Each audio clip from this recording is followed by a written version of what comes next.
Zientzia puntu-puntuan. Nafarroako Unibertsitate Publikoaren divulgazio zientifikoko podcasta. Emaiozu jaten adimenari.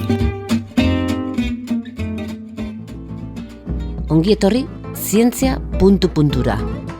Erroei begira jarriko gara gaur. Mahastien erroei begira. Nonbait, mahastien sustraiek badute zer esan erronka klimatikoaren aurrean. Si el vino viene, viene la vida. Si el vino viene, viene la vida. Vengo a tu viña, tierra querida. Ze gertatzen da sustraietan. Nor bizi da mahastiaren zainetan, lurpean eroso. Ze gordetzen dute mahastiek erroetan. Gaur, ardogintzarako gai erabakigarrian murgilduko gara. Lurzoruaren metagenoman. Vengo a tu viña, tierra querida.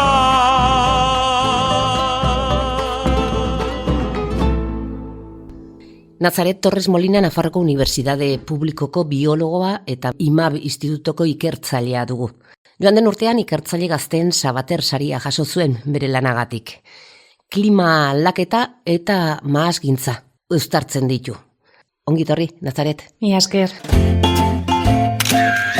Nazaret Torres naiz, Ramon y Cajal ikertzailea naiz eta agronomia, bioteknologia eta elikaduraren zailan lan egiten dut. Mahastintzaren taldean lan egiten dut eta daramatzat ja 3 urte eta erdi hemen Nafarroako Unibertsitate Publikoan. Postdoktoretza bat egin nuen Kaliforniako Unibertsitatean. Kalifornian 2 urte bizi izan nintzen eta aukera izan nuen Kaliforniako mahastigintza ezagutzeko. Eta oso desberdina da. Ipar Ameriketan badakigu diru asko dagoela eta orduan mahastigintza askoz desberdina da. Arteko aldizkari batek, Natura aldizkariak, berriki argitaraturiko ikerketa batean dioenez, klima aldaketak mundu osoko ardo ekoizpenaren geografia aldatuko du mende amaierarako. Klima aldaketak ardorik gabe utzu gaitzake? Ez nuke hori esango. Mahastigintza eremuak oro har leku ertainetan kokatuta daude. Leku horiek klima nahiko epela dute mahatzak ongi heltzeko, baina ez gehiegi. Eta nahiko lehorra da klima gaixotasun presioa murrizteko. Mende bukaerarako lehorte larriak eta beroboladak ugariagoak izanik, landa eremu horien 90% desagertzeko arriskuan egongo dela esaten du lan horrek. Baina hori ez gertatzeko egokitzea beharrezkoa da eta ez bakarrik beharrezkoa baizik eta ezinbestekoa. Eta hori ekoizleek badakite eta ekoizleek gauza asko egin ahal dute. Eta egiten ari dira. Eta egiten ari dira. Adibidez, mahatze orpoak aldatzea, mahatz barietateak aldatzea, edo mahastien kudeaketa aldatzea. Eta bigarrenekin lotuta dago nire ikerketa. Pitinka gure paisaia aldatu eginen da, ezta? Bai, aldaketak oso motelak dira, baina bai aldatzen ari da geografia eta leku altuetara eramaten ari gara mahastiak, eta hori ondorioak ekarriko dizkigu. Adibidez, ultravioleta radiazioa handiagoa izanen da, edo eguzki radiazioa handiagoa izanen da, eta horrek mahatzen egonkortasunari eragingo dio. Mahatsaren adibidea bereziki esanguratsua da. Ardoa egitea oso zientzia zehatza delako. Eta temperaturak eta klimak eragin izugarria dute gero ardoa egiteko. Geografia aldatuko da, baina ez bakarrik hori. Temperaturen igoerak fenol konposatuen sintesia eta metaketa bereziki antosianinena eta azukreen metaketa desorekatzen ditu. Eta horrek esan nahi du? Eta horrek esan nahi du, ardoek alkohol gehiago izanen dute. Gainera, azidoen degradazioa handiagoa egiten du, eta horrek ere ardoen egonkortasunari eragingo dio. Orduan, aldaketak azkenean temperaturak mahatzen konposizioa aldatzen du. Orduan, gure erantzuna mahastiak aldatzea da. Horrek esan nahi du dirutza, inbertitu behar dela. Bai. Eta inbertitzen ari direla. Izan ere, zenbat lekutan hasi dira ja ureztatzen. Tradizionalki mahastiak lur pobretan lantzen ziren eta ureztatu gabe. Baina gero eta ohikoagoa da mahasti ureztatuak ikustea. Baina arrazoi asko daude, ez bakarrik klima aldaketa. Eta ez nuke esango rituak lortzeko urtero beharrezkoa dela ureztatzea. Baina sarritan laguntzen du.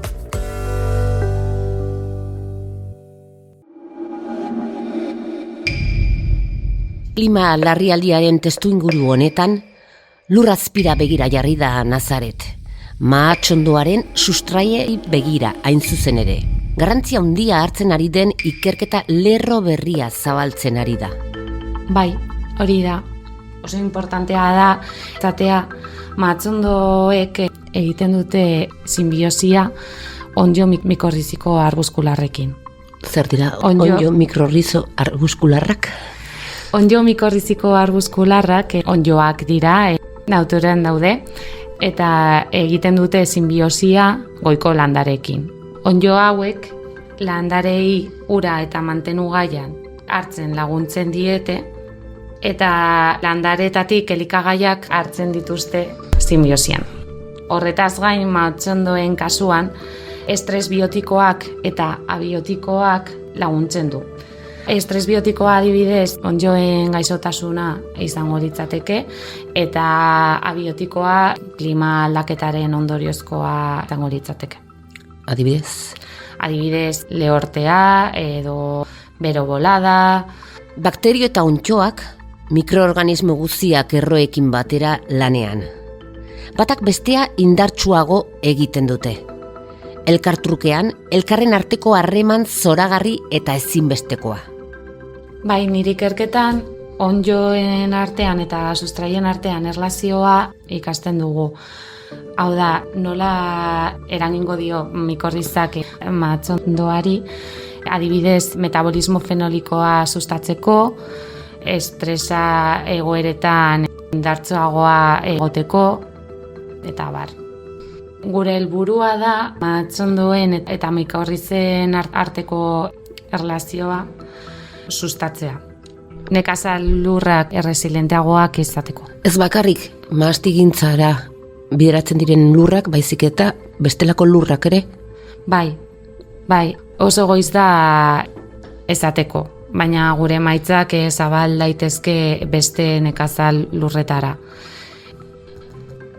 Gure susmoa da mikorrizak lagunduko dio mahatxondoari klima aldaketaren ondoriozko aurre egiteko. Eta nola, guk pentsatzen dugu mikorrizak mikrobiosareak sareei indara handia emango die eta horrekin mahastigintza askoz indartsuagoa izango dira etorkizunean. Orduan, terruar edo lurraldeari buruz hitz egiten dugunean, mikroorganismoak lurraldearen zati handi bat direla esan genezake. Beraiek dira lurralde bakoitzari identitatea ematen diotenak. Hola da? Bai, gure ikerketaren helburua da metodo edo teknikak jasangarriagoak aurkitzea, lurreko sinbiosiak edo erlazioak indartsuagoak sustatzeko, eta horri esker mahatxondoaren erantzuna hobe izango da estresa biotiko egoeretan. Nafarroko Unibertsitate Publikoko esperimentazio finkan egiten dituzte frogak. Baina ez bakarrik hor. Upategiekin lan egiten dugu eta egiten ditugu entzaiuak adibidez Otazun edo Murietan edo Herriberrin, hori probatzeko nola egin ditzakegu mahastien kudeaketak, mahastiak osasungarriagoak izateko.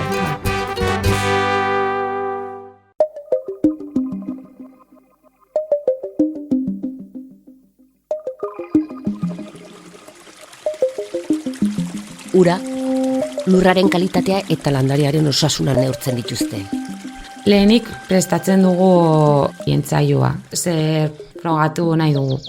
Gero, landatzen dugu kobertura bat, landa kobertura bat, eta gero ikusiko dugu zein den bere efektua. Mahatsondoan eta lurrean. Hau da, mahatsondoan neurtzen ditugu fotosintesia, ur estatua eta bar, eta gero mahatze kalitatea. Eta gero lurran ikusten dugu nola aldatzen duten erlazioak. Hau da, adibidez, mikrobio sareak nola aldatzen dute denboraren poderioz, behar duzu denbora asko, ez da? Hortarako bai. Urteak beharko dituzue? Urteak jakiteko. behar ditugu eta oraindik oso goiz da erantzuna edukitzeko. Ja. Eta hemen sartzen da punta-puntako zientzia, metagenomika. Lurraren DNA irakurtzeko gaitasuna duen teknika. Eta erabiltzen dugu metagenomika identifikatzeko mikrobioen izena, zeintzuk ziren. Laburbilduz, ateratzen dugu DNA, lurraren DNA ateratzen dugu, eta egiten dugu amplifikazio bat, jakiteko zein diren mikrobioak. Metagenomikari esker, lurrean dauden mikroorganismo guztien DNA azter daiteke. Laborategian hasi beharrik gabe. Lurraren ekosistemaren inventario genetikoa egitea bezala da.